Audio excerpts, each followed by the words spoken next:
Actor Ajithkumar அவர்களுக்கு சிகிச்சைக்காக America செல்ல போறாரு அப்படிங்கிற மாதிரியான தகவல் தான் சமீபத்தில் கிடைச்சிருக்கு. அது என்ன ஏது அப்படிங்கிறது தான் இந்த ஒரு வீடியோவில் நம்ம பார்க்க போகிறோம். ஃபர்ஸ்ட் ஆஃப் ஆல், நடிகர் அஜித்குமார் அவர்களுக்கு மூளைக்கு போகிற நரம்புல பிரச்சனை இருக்குது அப்படிங்கிறதுனால கொஞ்ச நாளைக்கு முன்னாடி ஆப்ரேஷன் பண்ணியிருந்தாங்க. அண்ட் அப்போவே உடனடியாக மேஜர் ஆப்ரேஷன் பண்ணியிருக்க முடியாது. ஏன்னா அந்த நேரத்தில் மைனர் ஆப்ரேஷன் ஒன்று பண்ணிவிட்டு அது சரியாகலைன்னா மேஜர் ஆப்ரேஷன் பண்ணிக்கலாம் அப்படிங்கிற ஐடியாவில் இருந்தாங்க. அண்ட் அது மட்டும் இல்லாமல் அந்த ஒரு டைமில் ஒரு படங்களில் கமிட் ஆகியிருந்தார். அதனால் இப்போ மேஜர் ஆப்ரேஷன் பண்ணிட்டு ரெஸ்ட் எடுக்க முடியாது, படங்களை முடிச்சுட்டு பண்ணிக்கிறேன் அப்படின்னு அவருமே ஒத்தி வச்சிருந்தாரு. இந்த ஒரு நிலையில் இந்த ஆப்ரேஷன் வந்து கூடிய சீக்கிரத்தில் நடக்க போகுது. அவர் படங்கள் எல்லாத்தையுமே முடிஞ்ச அளவுக்கு கம்ப்ளீட் பண்ணி கொடுத்துட்டாரு. அண்ட் இந்த ஒரு ஆப்ரேஷன் தமிழ்நாட்டில் நடக்க போகுதா இல்லை இந்தியாவில் நடக்க போகுதா அப்படின்னு கேட்டிங்கன்னா அதுதான் இல்லை. இந்த ஒரு ஆப்ரேஷன் அமெரிக்காவில் தான் நடக்க போகுது. ஏன்னா சாதாரணமான ஆப்ரேஷன் கிடையாது, மூளைக்கு போகிற நரம்புல இருக்க பிரச்சனை. ஸோ இதை பார்த்து மைன்யூட்டாக ஹேண்டில் பண்ணணும்.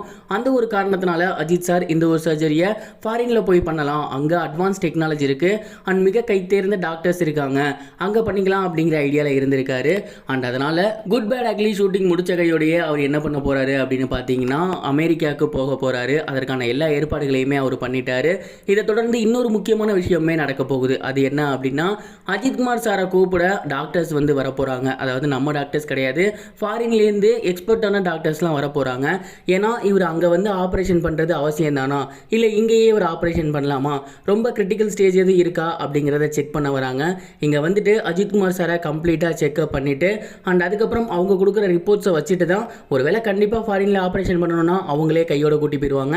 இல்லை நீங்கள் இங்கேயே பண்ணலாம், அதற்கான அட்வான்ஸ் டெக்னாலஜி இங்கேயே இருக்குது அப்படின்னு சொன்னாங்கன்னா இந்தியாவிலேயே அவர் ஆப்ரேஷன் பண்ணிக்க போகிறாரு. அஜித் சார் எங்கே ஆப்ரேஷன் பண்ண போகிறாரு, அந்த ஒரு டாக்டர் குழு எப்போ வரப்போகுது அப்படிங்கிறதெல்லாம் கூடிய சீக்கிரத்தில் நமக்கு அனௌன்ஸ்மெண்ட்டாக வெளிவரலாம். அப்படி இல்லைனா தகவல் வந்து எப்படியாவது நமக்கு கிடைக்கும், பொறுத்து இருந்து பார்க்கணும். நீங்கள் இந்த ஒரு விஷயத்தை பற்றி என்ன நினைக்கிறீங்க, உங்களோட தாட் என்ன அப்படிங்கிறத கமெண்ட் பாக்ஸில் ஷேர் பண்ணுங்கள்.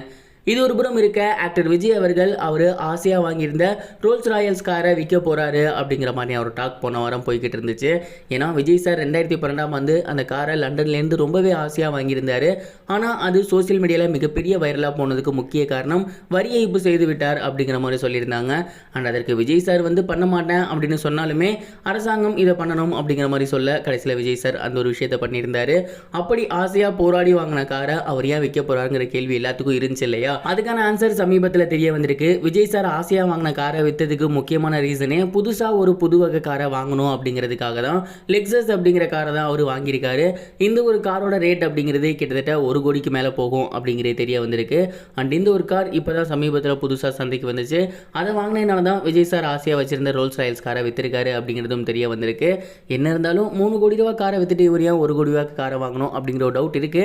நீங்கள் இதை பற்றி என்ன நினைக்கிறீங்க, கமெண்ட் பாக்ஸில் ஷேர் பண்ணுங்க. இது வரைக்கும் கனெக்டிங் டிவிக்கு சப்ஸ்கிரைப் பண்ணனா மறக்காமல் சப்ஸ்கிரைப் பண்ணிக்கங்க. உடனடி அப்டேட்ஸ் பெறுவதற்கு நோட்டிஃபிகேஷன் பெல்லையும் கிளிக் பண்ணிக்கங்க.